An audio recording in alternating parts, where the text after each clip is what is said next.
Well, howdy. It is January 27th, and I am recording the video journal for today. I am again counting down the days to when I leave and having many reflections on this amazing adventure that we're about to undertake. We, meaning my dad and I, we are going to India, and that's just really exciting. And, there's just a lot to think about and talk about today. Today is actually Holocaust Remembrance Day. And for some reason, out of the blue, when we were driving out of Seattle yesterday, far out of Seattle, I mean, it was like, on the road trip when we were just sitting there in silence as on any multi-week road trip, there was moments of just staring out the window. And in one of these moments of staring out the window, I was struck by the horror of the Holocaust and how people herded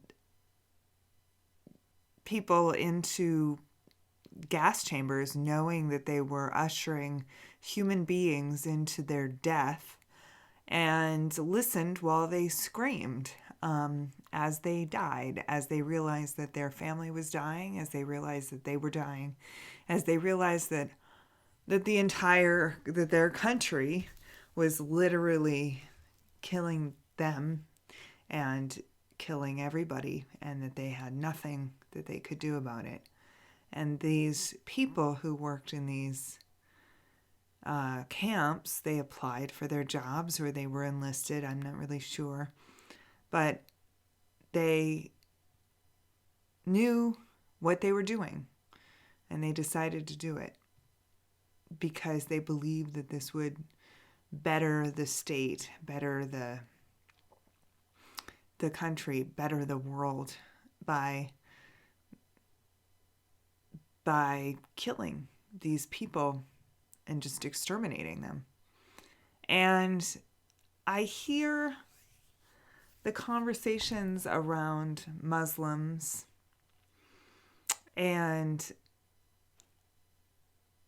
Republicans and Democrats, and I feel like some of the more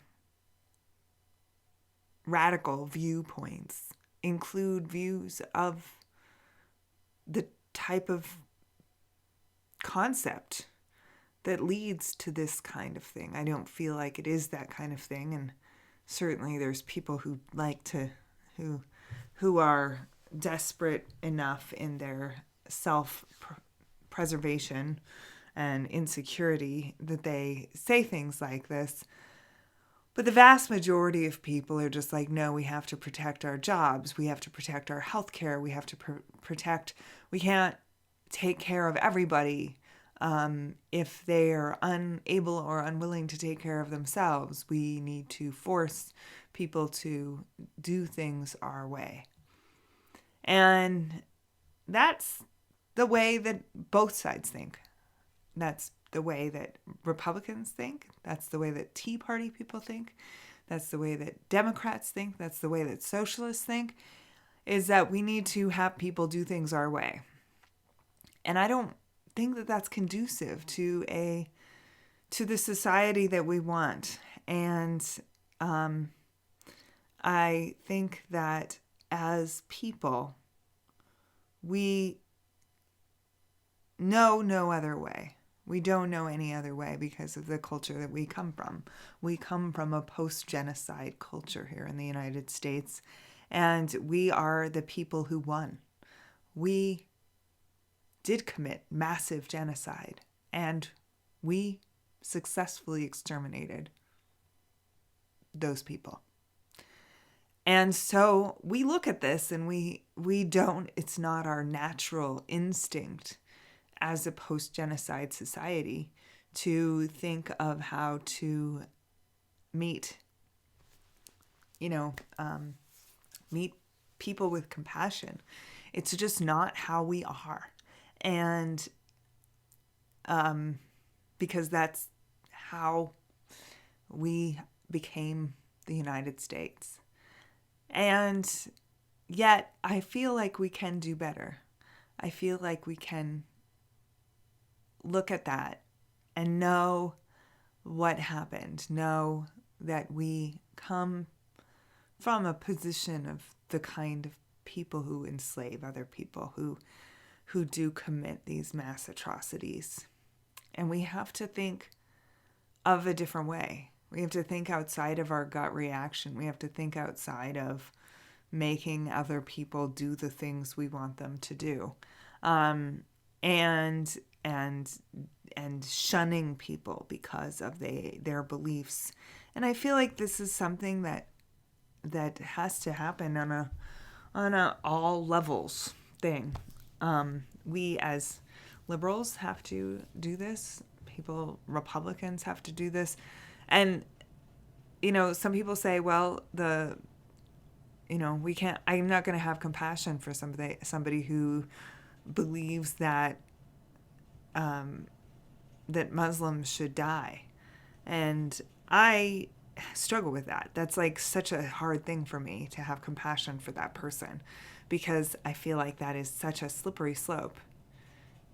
It's actually not the slippery slope. It's the bottom of the slope. As our pre-genocide society, pre-fascism society. And yet I feel like we have to have compassion for those people. We don't have to give them power. We don't have to give them a platform. We do not have to amplify their voices.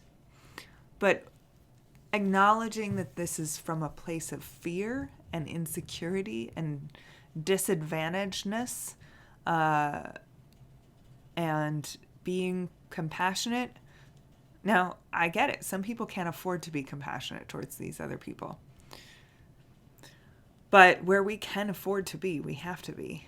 And we don't have to put up with what they say. And we don't have to go along with what they believe. But we can be compassionate in our insistence that we make laws mandating compassion, mandating equality, so that we never again face the rise of a culture that believes that genocide is a genuine solution. I just don't want to see that again. And I don't want anybody to see that again. I don't believe that it should be part of our world, that we even consider it. But it was so close in the past. It was 75 years ago, which is amazing. Just 75 years. And already people are talking about exterminating another people in this very country.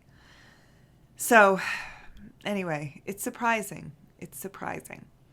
And it is one of the few things that I would fight for the death, to the death over. Even as a Christian, I would not fight to the death over Christianity. I don't believe that that's what my God, Jesus, would want. He didn't jump up to go be crucified. He just had to be.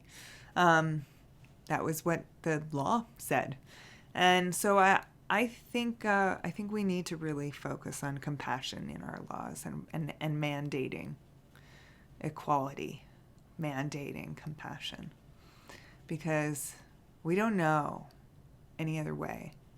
And if we can make laws around it in our rational times, then we can lean on those laws in our irrational times. Anyway, that's Holocaust Remembrance Day for me. And now I'm going to go write my book. I'm going to finish the draft of my book that is going to the designer to be sold on April 30th. And I hope that this book makes the world a better place and makes us better people who are better able to be in society and be kind to each other and be kind to ourselves. And build a better world. I feel like it's possible. I feel like we have the opportunity and the responsibility to do it. And that this time and the people in charge right now are a great opportunity for us to reflect on what we believe is right and what we believe is wrong. And that's that. And now I'm going to go do my work because I haven't done a lot of it recently. I did a lot of Mozilla work and I'm getting ready to leave for India and I haven't finished my book yet. So that's today. Anyway, hope it's going well.